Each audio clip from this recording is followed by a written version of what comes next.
এই যে নিলয় হচ্ছে গিয়ে নিজে রান্না বান্না করার লোভ আর সামলাতে পারলো না, সে হচ্ছে মাছ কেটে কুটে ধুয়ে দেন আজকে আমাদেরকে ভেজে ভেজে খাওয়াবে বলেছে।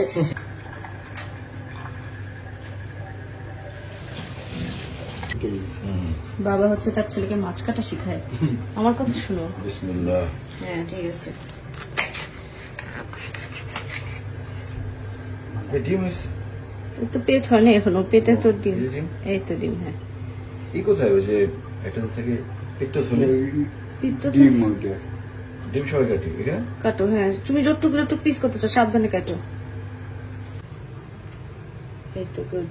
তারপর আরেকটা এরকম বেশি চিকন করো না, আবার ইয়ে হয়ে যাবে। এই তো সোজা একদম।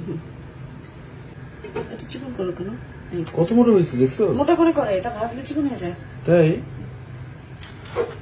ঠিক আছে, আরো 2টা করবা। বলো কি আরো 2টা করবো?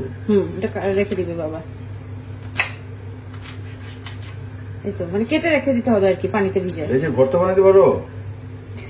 ভর্তা বানাবো।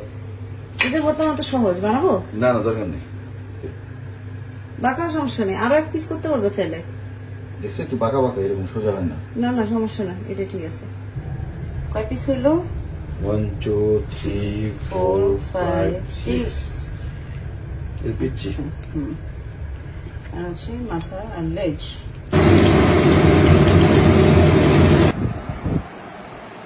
নিলয় রান্না করেছে আসলে, শুধু কেটেছি।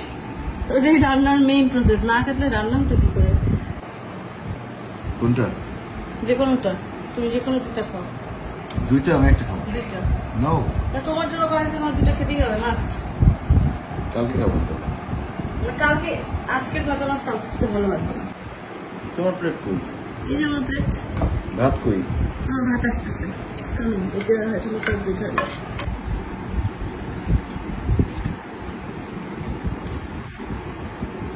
ভালো হয়েছে? সত্যি কথা ভিডিওর জন্য বলতেছো না তো? ও না সত্যি ভালো হয়েছে। আলহামদুলিল্লাহ। যাক, নিলয় টেস্টের যন্ত্রণায় হচ্ছে কাঁটাটা স্বাদ হয়েছে, এই জন্য মাছ স্বাদ হয়েছে। মাছ কাটার উপরে স্বাদটা ডিপেন্ড করে। যত সুন্দর করে মাছ কাটতে পারবে তত বেশি স্বাদ হবে। রান্না তো যে কেউ করতে পারবে। আচ্ছা বাবা কেমন হয়েছে মাছ? কেমন কি মনে হয়? বাবা বলে প্রত্যেকটা মাছ সুন্দর।